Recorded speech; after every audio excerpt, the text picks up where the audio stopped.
Hey, welcome into the Big Ten Huddle. I'm your host, JR, and we are here to talk about all the things going on in the Big Ten where you have real takes, real analysis, real Big Ten fans who actually watch the games, who actually pay attention to what's going on. Not those fake fans, not those fake analysts out there. If you've been following me on Twitter, you know what I'm talking about. There are too many fake analysts out there who's not actually talking about the Big Ten, just want to act like it and make you think they are. So we're here to give you all the details of what's going on, and I have with me today Jordan Monk from the TurtleHeads podcast, and I have Russ back again to talk through some Purdue and Maryland basketball with us. We're going to talk about the Big Ten. We're going to talk about some news and notes of some things that have happened, and Big Major Sports put out a list of guards that we're really not too happy about. So we're going to go through that list. We're going to see what we agree with, the many things that we disagree with because they were wrong in a lot of ways, and then we're also going to make sure that you know the correct list by giving our own. But before we do that, let's go ahead and introduce our guys. Jordan, you want to tell people about yourself and where you can find the podcast? Yeah, man. Jordan Monk here. We're with TurtleHeads podcast. You can find us on Apple and Spotify. We're on X, Instagram, all the good stuff. So give us a follow, give us a like, give us a subscribe. Hey, we're the only Big Ten banner podcast with a testy, so I'm just saying. Gonna ride that as long as you can, huh, Jordan? That's right. All right, Russ, you want to tell people about you? Yeah, Jordan's going to ride that testy, huh? Okay. Yes. So I'm Russ Johnson with the Boiler Express podcast. Just like Jordan, you can find us on Twitter, YouTube, Spotify, Apple Podcasts, anywhere you find podcasts, you can find us there. We do live streams on Twitter and YouTube whenever we go live, Facebook as well. So check us out. All right, very good. And all three of our shows. Russ, you forgot to mention 27 astronauts in space. Come on, Russ. It's part of the Everybody knows that by now. Thanks right, to you and people out there educating the people. Everybody knows that, so we're good. Props to you, Jordan. Telling people about Purdue. Good job. That's right. All three of our podcasts are brought to you by Big Banter Sports, BigBanterSports.com. Do go there for all of your Big Ten basketball and Big Ten football needs. You can find all that you need to find there for this upcoming season and for the season going on right now for football. And if you like the Big Ten Huddle, please do like and subscribe. We're on YouTube, Rumble, Apple, Spotify. And I just clicked the button on the RSS feed that says sign up for all the podcasts. So we're probably on other places too, but I don't listen to podcasts other places. So if we're not somewhere, please tell me and I'll do my best to try to get us there. But other than that, we are going to get into some things today. We're going to start off by talking about the Big Ten as a whole, the Big Ten expectations a little bit for each team. So we're going to let Jordan go first on this one. Jordan, what are the keys to your team winning the Big Ten this year? Playing Maryland basketball, right? You can give the short, simple answer. But first off, let me just say the reason me and Russ are here talking basketball is because our football teams are who we thought they were. That's right. So Maryland basketball is what the TurtleHeads digs their teeth into. That's what we are claim to fame. Football, it just means we're another day closer to Maryland basketball. But what I'm looking at is Maryland basketball is we have Jameer Young coming back, which I know you all aren't happy with the way he placed on the big banner, top guard returning. I think it's a pretty easy choice. He is the best guard returning. We'll discuss that later on. But then the big man. So, of course, we all know Edey. We all know everything runs through him in the Big Ten, which respectful. I mean, the man is who he is. I mean, he runs the Big Ten for the past 2 years and probably a third year. However, look for Julian Reese to step up. Geronimo transfer from Indiana, to step up. And then, of course, with the freshman coming in, we have a kid we call DHS, which is Dwayne Harris-Smith. He is a probably one and done. He looks like a stud, probably the best rookie. I know Indiana has something to say about that, but I would say the best rookie coming into the class. But Maryland's finally got a coach who can coach and recruit, unlike Mark Turgeon era. So we're looking forward to it. We're looking forward to a great season. A lot of us have us 3 or 4 in the Big Ten. I do think it's going to be us and Purdue competing for the Big Ten, but you can never count out Izzo because it's Izzo. But with that said, Russ, why is Purdue going to win the Big Ten? Because we did it last year and pretty much everybody's coming back. Yeah. So I think the key for us is how we replace what little we did lose. We have Miles Colvin coming in, which very underrated freshman. I've listened to some pods talking about incoming players, incoming freshmen in the Big Ten, and haven't really heard his name, but he's actually the 6th highest rated freshman coming into the Big Ten this year. He was on the U19 Team USA team. has gotten a lot of national recognition, but he's just not one of those big names like the other names coming in the Big Ten. And you might not hear a lot about him this year. Painter builds his teams with veterans. He makes people pay their dues, but at the same time, if a freshman could come in and play like you saw last year, he could start at the 3 for us. So I think he's key. And then how Lance Jones fits into this team. David Jenkins Jr. last year was really solid for us, but I think they kind of struggled with the rotation between him and the 2 freshmen. And we've got to work on that a little bit this year. But obviously, Braden and Fletch will have a full offseason now to integrate themselves into the Big Ten and get used to that. And then our front court's loaded, led by, returning National Player of the Year, Zach Edey. So I think it's just more rinse, repeat, and I think the expectation is to definitely win the Big Ten regular season. And then after that, we're obviously focused on much bigger things. 32. So let's talk, Russ. Let's talk about that. How, as a fan, I can't say Maryland's lost in the first round because I can't remember the last time it happened. But how does that feel to be a 1 seed, number 1 overall seed? Is that right, to lose? Well, it's interesting that you bring up Maryland because, so they won the Natty in 2002, but that's also the last time they made even the Elite 8. Their last Sweet 16 was 2016. Purdue's made the Sweet 16 4 times since then, including an Elite 8 run. So, you guys haven't made it too far recently either. So, but the last Big Ten team to win a national championship, though, right? That was Michigan State in 2000, actually. No, I'm just saying. Maryland hasn't gone through the Big Ten gauntlet. And we could talk about that too. I think part of the problem with the Big Ten in the national tournament is we beat the crap out of each other. We've got a 20-game schedule. We have to play a certain bang-it-up style, and then we go to this high-speed, completely different style of play in the tournament almost, and it definitely trips us up. It seems I agree with that 100%. Kevin Willard, coming from the Big East, said that. He goes, the Big Ten does not take care of their teams like the Big East did. Look at the past champions from the Big East. UConn last year, Villanova multiple times. It's almost like you said, we get to brag, Big Ten, the best basketball conference in the nation. Yes, the regular season, it is probably the best conference in the nation. But like you said, once we get out of conference play, out into the real world, then things fall apart on us. Because take example, you all. I think it was last year, the year before. Was it the year before where you all came out of nowhere and just steamrolled everybody in the preseason? Did you go to battle for Atlantis? Am I right? Am I missing something here? Well, last year, and we could talk about that since you want to talk about Purdue and all the great things we do at Purdue. Yes. So last year you have no postseason awards. Might as well get the preseason stuff out of the way. So this is a question I was going to pose later in the pod when JR usually says, "Hey, anything else you guys got for us?" But I have kind of a question, and I'm going to talk about it. What does Matt Painter have to do to win Coach of the Year? Because last year we were picked 5th or 6th in the Big Ten. We were not ranked at the beginning of the year, and we became the fastest team in the history of the AP poll to go from unranked to number 1 in the poll. Are you talking about National Coach of the Year?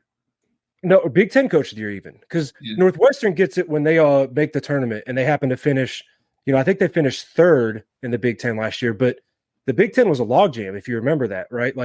Purdue won it by 3 games, but the second-place team was only 3 games ahead of the 12th place team. I think Northwestern last year, they could have, if they lost their last game of the season, they were it was the difference between finishing 3rd or 9th or something like that. Exactly. It was wild. Yeah, so it was the same gap between 2nd and 12th as it was between 1st and 2nd, which I think speaks volumes to how good Purdue actually was in the regular season. They're the only team to be undefeated in non-conference play in the country in the last 2 years, not just the Big Ten, in the country. They've gotten undefeated, and that's not a cupcake schedule. They were the first team since 1960 to beat 2 top 10 teams by 19 or more points in the same weekend when they beat Duke and Gonzaga and just dog walked them in back-to-back games. How does it turn out for you? Are we just going to sit here and brag about what you did in early November? I'm not going to brag about bad things now. Come on, Jordan. That's what I'm getting at. A lot of the Purdue fans are like, "Oh, we're back, this, that, and the other." Okay, you are back. You have to go through the same Big Ten, which it's a Big Ten that's better. Michigan State's far better. Maryland is what I think is going to be better. Illinois is about the same as last year. So you're going to have to go through a tougher Big Ten, in my opinion. I think we're actually, for the first time in a couple of years, we're top-heavy. I think it's kind of like the football. We have 4 top teams. Some say Michigan State and Purdue are the only 2 teams that compete for a national title this year, that can compete for a national title. But I think the top 4 to 5 teams of the Big Ten this year are better than the years past, where, like you said, Northwestern could have finished 3rd or 9th. It was a logjam. I think we're going to see a little separation this year. Kind of go back to the early years of Maryland in the Big Ten, the 2014s, 15s with Frank Kaminsky in Wisconsin. basically running away with the conference, and then 2 or 3 teams right there, which Maryland was, and then it fell off tremendously. I think we're going to go back to that, which in my opinion, I prefer that. I'd rather play some bottom feeders. Nebraska, I mean, you got to give to them last year. I mean, they did not give up. They stayed in the fight all year long. Hey, Casey Tominaga isn't going down without a fight this year either. So yeah, I mean, Hoiberg basically saved his job at the end of the season. Yeah. But I mean, Russ, do you agree with me there? Do you think the Big Ten is a little more separation this year, or no? I do, and I hope so, because I think that will help.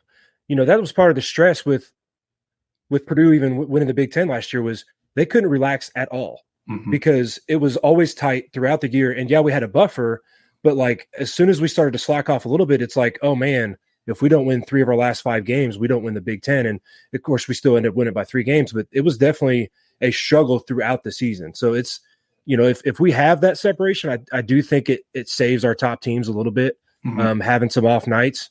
But yeah, it's still going to be, like you said, a tough conference, and it's not getting any easier next year. Oh yeah, not at all. But I think that's what maybe next year we'll see it. But that's what Kevin Willard's trying to say is it's the days off, it's the times. It just does not. The Big Ten does not take care of their teams, in my opinion. And I think that's something the Big Ten has to work on, especially with going cross country next year. I mean, you be UCLA one night, the next night you're in Rutgers. You know what I mean? Exactly. Yeah. I will say with Purdue last year, I felt like they almost got the football treatment. Me being an Ohio State fan, Ohio State, I think it's fair to say, has been on top of the Big Ten, at the top, not on top every single year, but at the top in Big Ten football almost every single year. Probably one year where they went there. But in that scenario, you get every team's best absolute game whenever they play you, right? And so that's kind of what Purdue was going through last year. But the difference is in basketball, you got 16, 18 games where you're going to get a quality opponent who is giving you their best absolute game. Yeah, Nebraska's a bottom feeder last year. Wisconsin was too, but those were still teams that were good teams and probably could have gave some tournament teams a really good fight. I'm not saying they would have won a first round game, but they would have gave some tournament teams a really good fight. And so we're really seeing here is Purdue is getting this treatment to where they are seen as the top dog right now. I don't think anybody can dispute that. They have Zach Edey, they have Matt Painter, they have all these things. And I think that attributes as well to why Matt Painter didn't win the award last year. Is I think Purdue is kind of at that place now where they are seen as a top tier program in the Big Ten. And I mean, it's going to have to take something miraculous and something not miraculous from another team for Matt Painter to win the Coach of the Year in the Big Ten. It sucks, but I mean, I've told people before, Ryan Day should win the Big Ten Coach of the Year award in 2019 when he won the conference in his very first year as a coach. But guess what? He coached Ohio State, so it didn't happen. Meanwhile, 2 years later, Jim Harbaugh wins the award and everybody wants to go crazy. Well, Michigan, they were down for years. And so, I mean, to me, it's just kind of like the pains of being on top and being a good program for a while. It just, I don't know about that. My biggest thing is it's almost like they want a feel good story. You know what I mean? They want the Chris Collins at Northwestern, former Duke prodigy. Oh, what has he done? Northwestern never makes a tournament. He's done it twice. I get it. I get the feel good story, but I have to agree. How does Matt Painter not win it last year? I do agree with that. How do you not? I mean, they rolled the Big Ten. I mean, well that's why I would say they tried. They didn't beat Maryland. That's why I would say, it's a little different than Ohio State even because we weren't, like I said, we were picked 5th in the Big Ten last year. We lost Jaden Ivey, a lottery pick. We lost Travion Williams, Sasha Stavanovich, Isaiah Thompson. We lost a lot of key pieces, and people were like, oh, well, can Zach Edey actually keep it up for 30-something minutes? We saw what happened with that. Can these freshmen and Braden Smith and Fletcher Lawyer carry our backcourt? We saw what happened there. So, yeah, it's like we were disrespected still going into last year.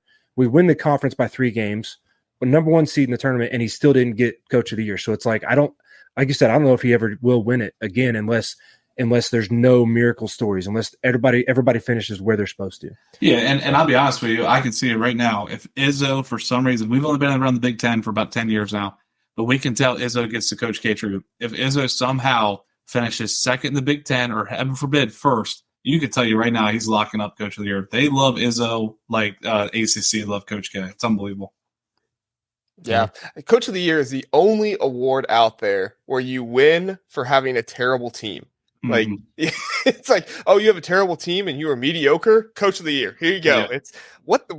Why is this happening? You know, I had people giving me a hard time because Kirk Ferentz is number 6 in my football coach of the year rankings. I know I'm talking way more football than I should on basketball, but they were giving me a hard time because he's number 6, and I'm like, look, guys, he's not going to win by having what he has right now, because at the end of the day, Kirk Ferentz has been at the top for a while.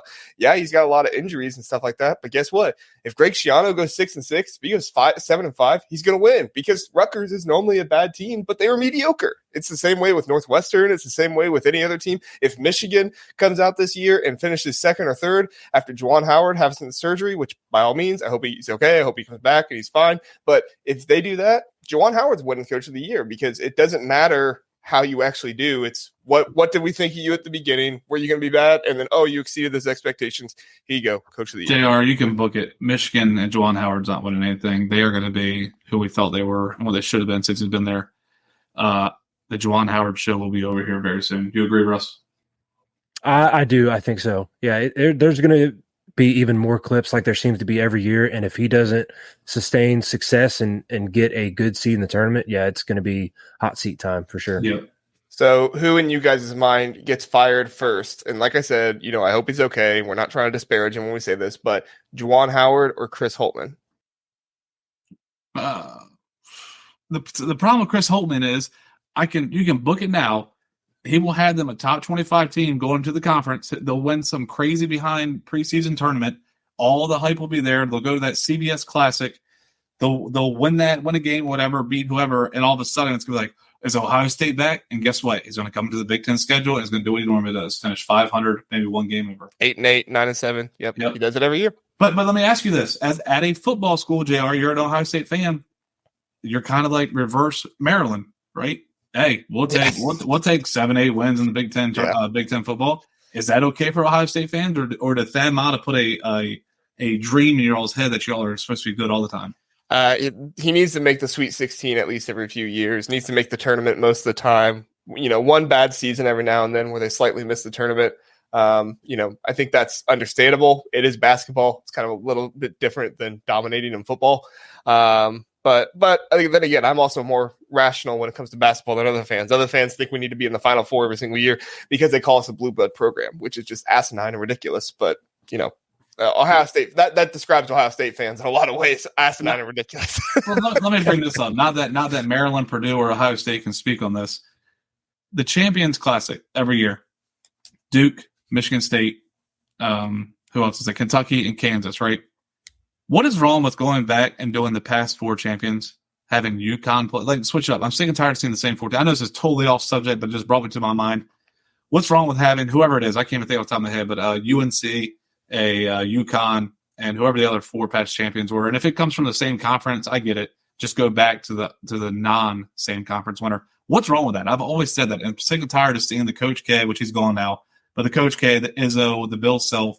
And Bill Self, he's another one that can cheat regardlessly, nonstop, and still get all the hype in the world. It's just something with the college basketball, in my opinion, is not monitored well by ESPN, which I know Big Ten just screwed herself with ESPN, but it is what it is. I think what it comes down to is I think that the basketball, is run not as much, but it's run by TV companies as well. Like, they want the teams in there with the big fan bases. They don't want – could you imagine if Florida Atlantic won the national championship last year and they had to invite them to it? Like, they'd be like, no, no bueno, don't do that. Like, that would not have nearly big enough of a fan base. Sorry, go ahead, Russ. No, good. To play a little bit devil's advocate there, because I do agree. I want to see change. I don't like seeing the same classics over and over again. But to play a little bit of devil's advocate, those programs are historically competitive programs. They're historically, Sweet 16, or better programs. And if you have a Florida Atlantic that wins the championship, I bet you the next year their team does not look quite the same. So if you say, let's put the last champion in there, but it's a team that was like, hey, let's build up for this one big run, and then they all get wiped out and transfer or go to the pros, then they're going to get dog walked by some team that actually built a program. Yeah, and I agree with that. But let's just take, for instance, what if this year was UConn, Kansas, Baylor, and Virginia? You're telling me that's not 4 good teams? Granted, maybe 2 of those teams are the ones that compete for national title this year, and then you go exactly. And then let's say this year, for some reason, Well, we know Purdue won't get past the first round. Let's just say Maryland hauls off and wins the national title. So what you do is you erase Virginia from the 4, and that Maryland is guaranteed to be in that Champions Classic for 4 years. So at worst, we have to watch Florida Atlantic for 4 years. Okay, at worst. But it just gives us something new. That's just my soapbox. I've always had to put that out there. I'm sick and tired of seeing it. Yeah, I could see something where it's like the 4 highest ranked past national champions or something like that. But yeah, even then. But hey, Virginia, JR, just do this. The Big Banner Champions Classic. We'll invite all 4 teams to there. There we go. There we go. We'll get Brant on it. Make sure we get the funding and do that. So I will say before we move on, Purdue, I know you are trying to replicate Virginia from a few years ago. So it has happened before. The losing in the first round to a 16 seed and coming back and winning the national championship. And it wasn't just that. Virginia had a knack for getting upset by, non-major powers as well. It wasn't just the 16-1. That's what I'm saying. Okay. That's what I'm saying. Like, that's why you draw the similarities, because Villanova was kind of the same way. Villanova, before they won their championships, they kept getting upset by the Lehighs or the Wofford, like the non-major powers, and then all of a sudden they broke through. So a lot of Purdue fans are hoping that, we channel that coming off a 16-1, because Zach Edey, he's got a chip on his shoulder, and Braden Smith has got a moxie that y'all are gonna, you're gonna see this year. I'll get into some of those more notes later, but yeah. I saw Zach Edey at the Colts football game, and he was hitting the drum with the sledgehammer. And it's a full-size sledgehammer, by the way. If you watch that video, it's actually a full size. It just looks like a tiny hammer in his hand. That's what everybody was saying. They were like, yeah, he's just so big. He's so long. It's a full size. Anyway. All right, let's move on to our next point here, guys. A little bit less competition basketball talk, just kind of some the things to get into with what goes on in college basketball. But the NCAA came out and said that they are moving the transfer portal days. So if you go to the transfer portal, you have a certain number of days that you can go into it. And once those days are over, you can no longer go in. I think unless you're a graduate senior. But it used to be 60 days. Now it's going to be 45 days. And now the NCAA is contemplating harsher penalties, one, for gambling players and schools and coaches, stuff like that. And then 2, for misuse of the transfer portal. We're talking about telling kids you're going to pay them however much before they even enter in, that kind of stuff. So I want to know where you guys stand. Will the transfer portal entry time change anything about the portal? Let's start with just the time. Will it change anything about the portal? What do you think, Jordan? No, not at all, because his kids, Russ, how old are you, Russ? I am 34. Okay, yeah, I'm 33. I turn 34 next month. So we're about the same age. So we can remember, I'm sure you've been a Purdue fan for your whole life. So I can remember the days of I don't know if these names ring a bell to y'all. The Juan Dixons, the Lonnie Baxters, stuff like that, right? Juan Dixon was a scroungy kid who Gary brought on. Really didn't do anything his freshman year, but earned time, earned his way up, becomes a leading scorer at Maryland, right? These kids have this generation of, hey, I'm not producing right now, like Ike Cornish, Maryland transferred 2 years ago, or Ian Martinez this year. They have this mindset of, hey, I'm not playing, or there's a better freshman coming in that's going to take points or minutes away from me. I'm out of here. 1, you blame the parents for raising these kids, but 2, the NCAA needs to cut this out. I'm okay. I get the argument. Hey, a coach can leave mid-year, Chris Beard, or not mid-year, but he can leave at the end of the year and go to another school and no penalties. I get that. But I'm okay with 1 transfer for 4 years, whatever it may be. But what's it matter about the days? These kids know come January, I ain't coming back to the school. They know it. So the minute they can make it a 10-day time frame, these kids know when they're leaving. Yeah, what do you think, Russ? Yeah, I think it makes, essentially, yes, I agree with you. I don't really think it makes a big difference. It does help, I think, a little bit the coaches and the programs that, they don't have to sit there and be strung along for longer periods of time, because you've got to fill those spots, especially in basketball. It's not like football where you can stack 3 or 4 or 5 deep at a position. Like in basketball, if you have one spot to fill and you need a combo guard, you got to know where guys are going and what decisions they're making, and you can't wait for 2 months to be held by this guy, especially in this day and age where they're doing social media videos and going, hey, you guys think I should go over here? What if I go over here? Like that drama's kind of played out already. Like people are already tired of that crap. Like make a decision. It's that way we can, these programs can move on with the next season and not make this as a big a deal. But I think NIL is going to correct itself though, because you're already seeing players that get paid these big figures and then don't ever play for the school that paid them that money. And I think it's because it's these private individuals and businesses paying the money, it's going to start to get cut back. And I don't think it's going to have a huge impact, just changing the number of days in the long run. Russ, is NIL affecting you all in the recruiting trail? Can you tell? Not really. No. Yeah, because just from a third party view of Purdue, Matt Painter reminds me of a Gary Williams. Get his guys in, and exactly. if you want to play for him, he's going to play for him. And that's what we see with Kevin Willard. Like we've thought Turgeon, which was a little pre NIL, got a little bit of NIL time, but Turgeon was chase the big star, and then Kansas, Duke, Kentucky walks in and takes him away from him. I think that's what killed Turgeon's recruiting motive. Kevin Willard is, I want you. If you want to play for me, you're more than welcome to come. If you don't, we're moving on, which I'm glad of because I think that's how you're going to be able to succeed in NIL. It's okay to go after those Derek Queens of the world and offer them the money, but you got to go out there and get the guys that are hard-nosed, want to play for your program. That's how NIL is going to fix itself. I mean, in my opinion, the best way to fix NIL and fix all this is if you want to go pro out of high school, go pro. Do it just like baseball. I don't care. Yep. But if you decide to go to college, and this is for basketball, you decide to go to college, you must stay a mandatory 3 years. Make them sign a contract. Make them live up to something. Make them hold their feet to the fire. And then that third year, you can go to the NBA or you can transfer out for your senior year, whatever it may be. That could fix all the problems. I've been in favor of you have to stay to school for 2 years before you go to the NBA. So you have to spend 2 years at the same school before you go to the NBA, because at the end of the day, that will help with some of this transfer portal stuff. And at the same time, they can't use the excuse and say, oh, well, we can't go anywhere because guess what? Coaches sign contracts. And so, it's going to be the same thing. So I'm curious you guys' take on the penalties, stricter penalties for, number one, gambling, and then also misuse of the transfer portal. Obviously, the gambling probably affects more players than actual coaches. I don't think we've seen a coach get into anything with gambling. And then the misuse of the transfer portal obviously affects more of like the actual schools and the coaches in those situations. Russ, what do you think about those?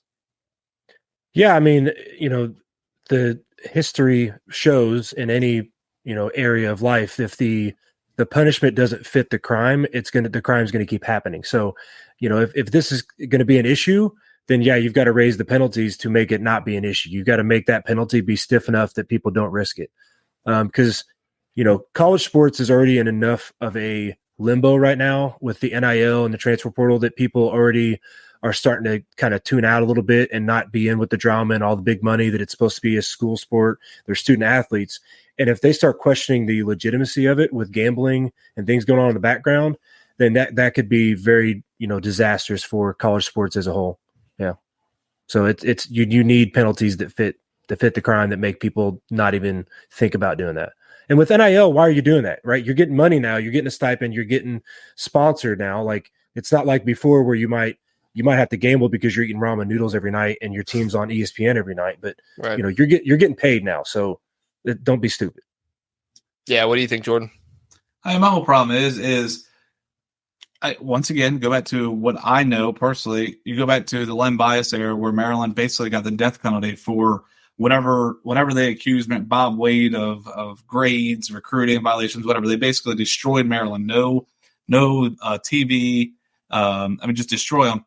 And then you go here, and Bill Self's doing stuff far worse than Bob Wade ever did, and nothing's happening. So you can put all the rules, regulations you want in. If you don't hold these coaches' feet to the fire, what's it matter? I mean, you can't sit here and tell me. I mean, Bill Self's the one that pisses me off the most. Like, yeah, he's been caught multiple times, and nothing happens to him. What? Oh, here's a 3-game self-imposed suspension by Kansas. Kansas is supposed to be this, we're greater than everything university. Why don't you hold your feet to the fire and just get rid of Bill Self? If you're such a great university, such a basketball school, it don't matter who's there, you can win. It just pisses me off. Yeah, well, I mean, Kansas has done so many things, and Bill Self has never paid for any of them, and it's just ridiculous to me. I can't stand Kansas. Kansas is one of the absolute worst basketball programs. The good news is Hunter Dickinson is now at Kansas. Which makes them even where I cannot stand Hunter Dickinson. We vowed to never bring his name up because we really thought we had a chance. Brought his high school coach on, Mike Jones. He's a now assistant coach for Maryland. We thought we had him lock and seal, and once again, here comes Bill Self. But can you also argue with these kids? I mean, you got a one-year coach, Kevin Willard, and Bill Self walks in the door with multiple national championships and has put kids in the pros. Can you really fault these kids? It's the coaches and universities that need to hold the feet to the fire. Well, yeah, and and he's going where the paycheck is, and I'm sure Kansas has a really good NIL program for the basketball team. That's what they're known for. That's what they're going to pay for. But it didn't even bother me that he went to Kansas. I just don't like Hunter Dickinson. I know he's a jerk. Join the crowd. Yeah. So, Russ, do you agree? Are we all in agreement here? Nobody likes Hunter Dickinson. Who says TurtleHeads and Purdue can't get along? There we go. What has brought us together? Hey, and not just that, but I listened last week and hearing some IU people agree with Purdue and also give us some credit that, yeah, I think Hunter Dickinson was maybe the fourth best center in the league last year. Oh, yeah. So, yeah. I would have taken Zed Key over Hunter Dickinson last year. Now, maybe I'm biased. Probably am. But still, I would have. All right, let's get to these guards. We have some guards rankings put out by Big Banter Sports. Bam, there they are. Okay, so if you look over here by this handy dandy, WTF is that? This is awful. It looks perfect to me. I see nothing wrong with this list. This is bait. A lot of people upset over what's going on here. So we got Jameer Young, Terrence Shannon Jr., Boo Booey. I mean, there's some things on here that I'm feeling good about and I'm okay with, but there's also some things that I just not really about, not really in favor of. So, Russ, let's get you go first. What are some of your thoughts on these rankings overall? Because I don't see any Purdue. Yeah, so here we go again with the preseason disrespect of Purdue and what Matt Painter does and what product he puts out there every There's year. No disrespect. So, oh my God. Okay, so do you know who our second and third leading scorers were behind the National Player of the Year last year? Exactly. Your team Fletcher is Lawyer eating. and Nobody Braden cares. Smith. Nobody Fletcher cares. Okay, so Russ, me and you could run point and shooting guard for Purdue and would be like, hey, Edie, catch the ball. Come on, man. Get somewhere.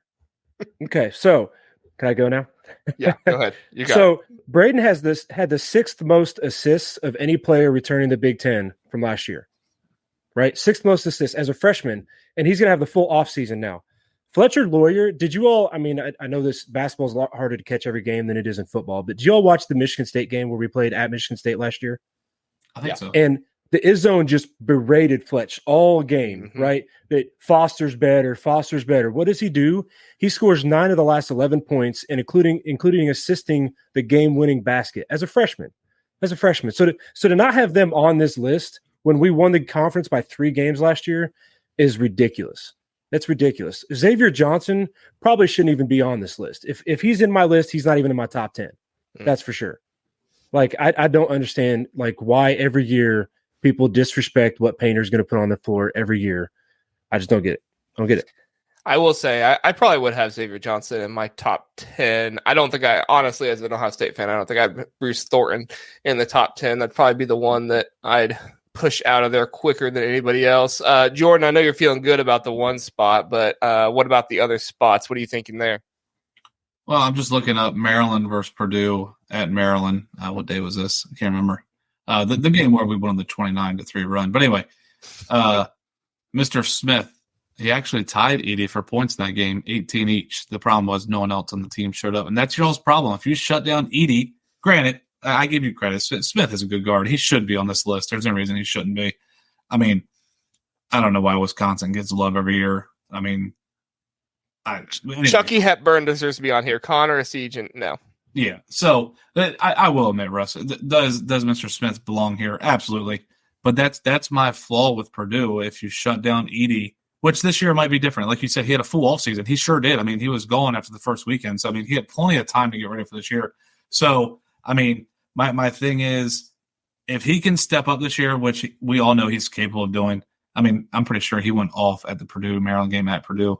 But if he's able to step up, that will help Purdue out tremendously. But you are right. He should be on this top 14. Once again, me and Purdue agreeing. Wow. Yeah, there's just a lot of volume guys on this list, right? That's what bugs me is you've got guys that, like you said, Wisconsin finished 11th in the conference last year. Nebraska was 12th. Are those – is Tamanaga and Essegian and Hepburn, they're good guards, yes, but they're volume guys. Even Jameer Young, he's a volume guy. Get some. Right? Are you kidding me? He shoots 1 out of every 3 shots when he's on the floor. His efficiency rating, his offensive efficiency rating is like in the 80s, and the national average is like 106. You know who has the highest? Who has the highest offensive? You know who has the highest offensive efficiency rating on this list? Actually, who? Tamanaga. He's actually the highest. Tamanaga didn't even start last year, did he? Yeah, because he's a spot-up shooter, right? Yeah. But you know who had the second highest?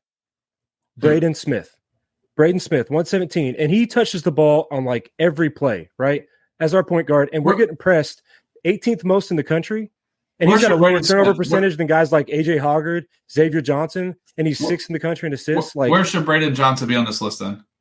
I don't know who Braden Johnson is. Braden Smith. I'm sorry. I would have Braden Smith in my top 5 guards in this conference. I'd have Braden Smith in the top 5. Are you putting him over Jameer?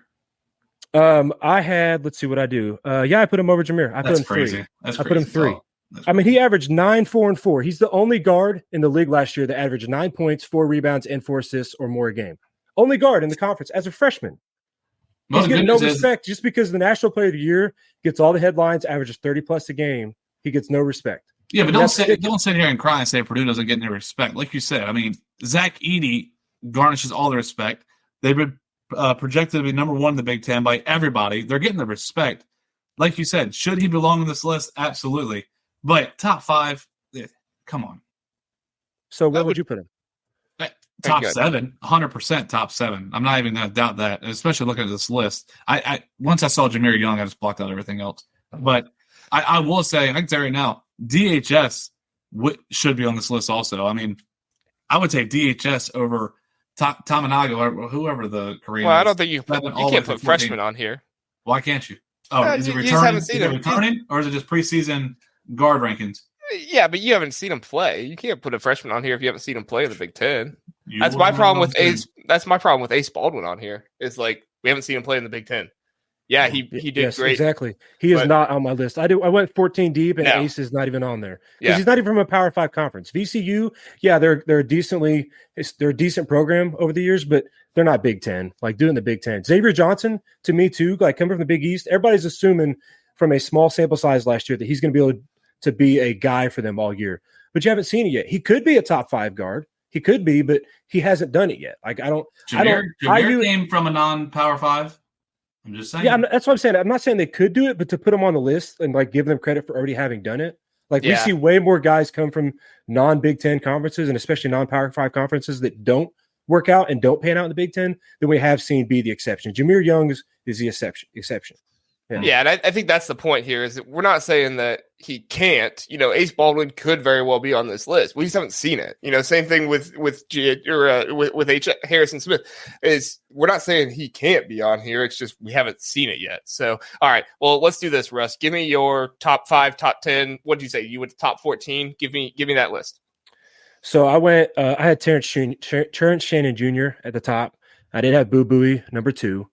And Braden Smith 3, Jameer Young at 4, AJ Hoggard 5, Tyson Walker 6, and Tamanaga 7. That's how deep I'll go.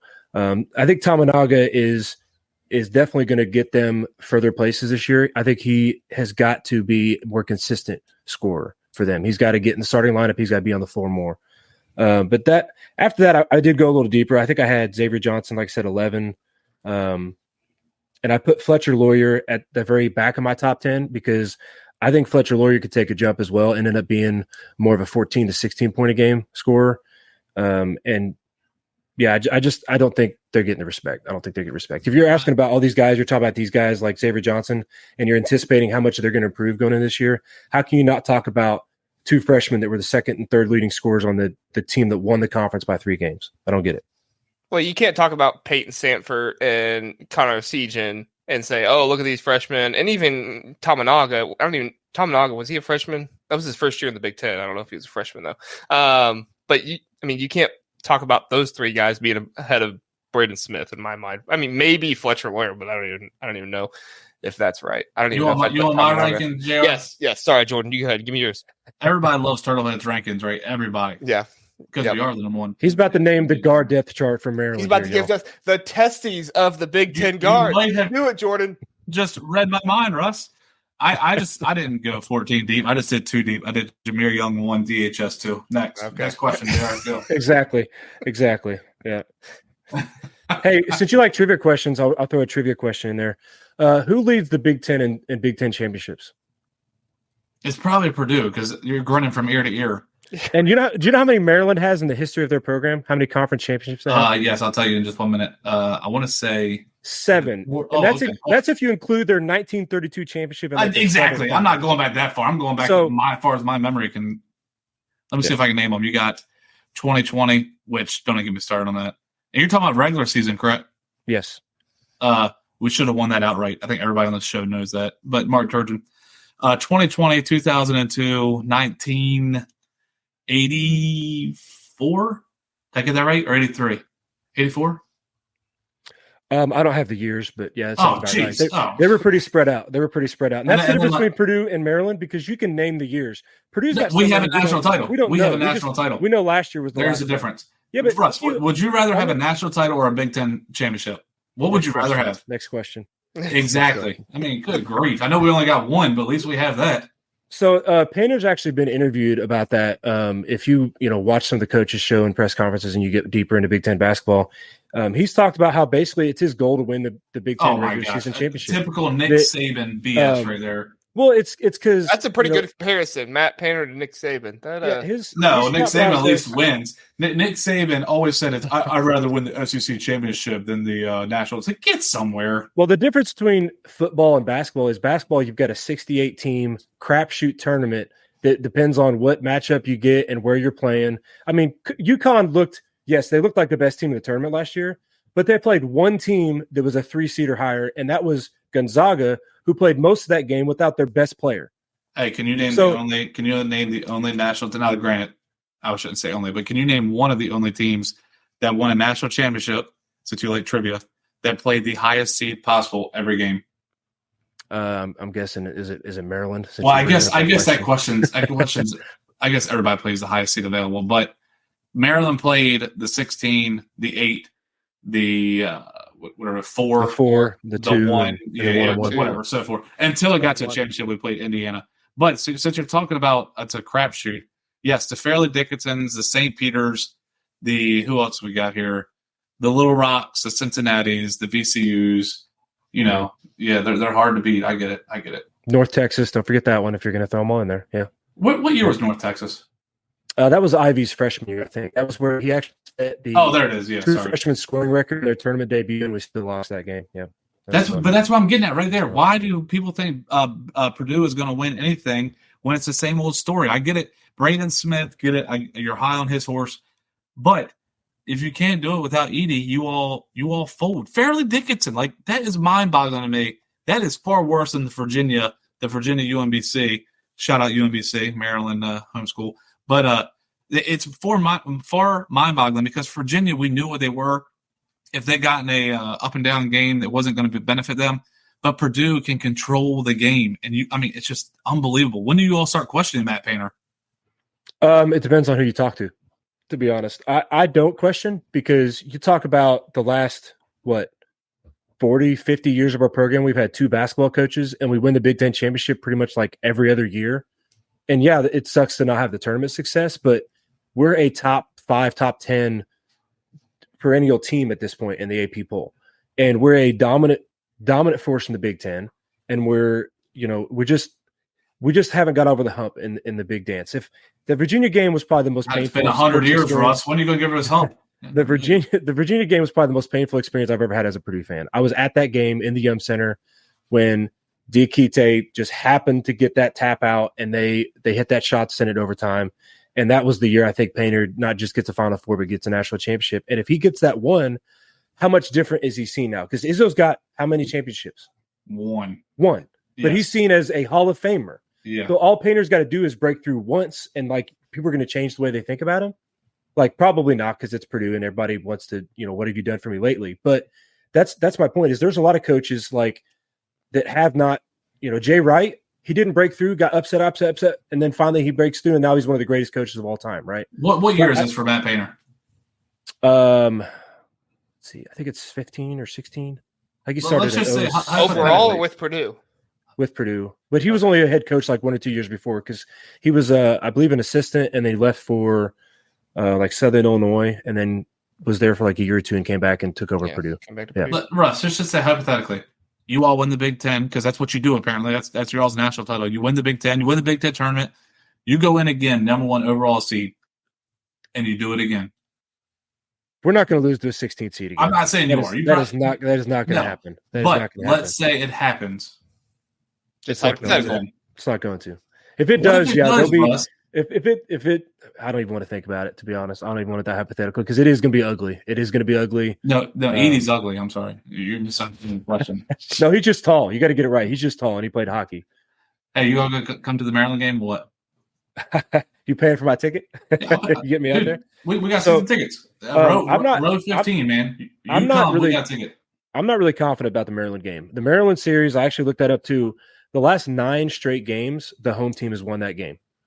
And of course, we play Big Ten loves us. The Big Ten loves us, so we're playing at Maryland 2 years in a row as our only time we play you all. We can't get a home and home with y'all. We had a home and home last year. No, we didn't. We only played at Maryland. You sure about that? No, I'm not anymore. While Jordan looks that up, I will make this point that I don't like it when people say coaches can't do something because they haven't done it before. Because Dan Hurley, past 2 years before this last year, he got knocked out of the tournament early, and then, like Russ said, he got. I'm not going to try to take away their national championship. They won the national championship, but they did kind of get like a lucky, bounce there in the tournament, and they go on to win the national championship. So we don't speak Hurley names around here. Come on. Yeah. I'm not saying I like him. And we played you all January 22nd, Russ. We lost by 3. That's what I would say. Right. For some reason, I don't know. Maybe everybody said, "What's Maryland's rival going to be when they go to the Big Ten?" Maybe it is Purdue. I think we won in Michigan State, but maybe it is Purdue because you look back, we play you all tough, and you all play us tough. I mean, you won your fair share of games, but we play each other very well since we've been in the Big Ten. Agreed. And I don't think Mackey scares Maryland at all. Like Maryland always plays good. Mackey gets this big. I'm serious. Go look at us at Mackey. It's very rarely do you wipe the floor with us, and if you did, it's because Turgeon was the coach. Yeah, well, just because we don't wipe the floor doesn't mean. I guess I would say that they definitely respect. I wouldn't say that they are scared necessarily, but every year when they do end of the year like media days or like the combine, and they interview all these Big Ten players and they say where the toughest place to play is, usually half of them or more say Mackey. So, no, yeah, and I agree with that. Yeah, for different players, I'm talking about Maryland itself. I'm not saying Mackey's a cakewalk for any team. Mackey is up there, but see, I don't think Maryland gets enough love. Back in that 2019 season, Andy Katz was all over Maryland. Dan Dockich was all over Maryland, the home court. But then it's like it went to the wayside. I got news for you. Last year, I mean, we're a juggernaut at home. Xfinity, when that gets hopping, that, in my opinion, is the toughest place to play in the Big Ten. Yeah. All right. Well, hey, thanks, guys. We're going to end it here. We're going about 45 minutes, and I know Russ. We're just getting warmed up, JR. Come on, man. So, Russ, go on over to Boiler Express. Tell them how much fun you had on the Big Ten Huddle. We want to get one of those other guys over here. It's just been you and Dylan. I need. There's like 60 of them over there, JR. I mean, good grief. What do we got? We got the stat. We got Chris. Superior through numbers, right? We got to have numerical superiority right there. Let's just do an entire Big Ten Huddle in the Boiler Express episode one day, and then the next day we'll have all TurtleHeads Big Ten Huddle. I would say there's not enough Zoom cameras that join both TurtleHeads and Boiler Express at the same time because literally I got on the other day, it was like 13 people. I was like, what is going on?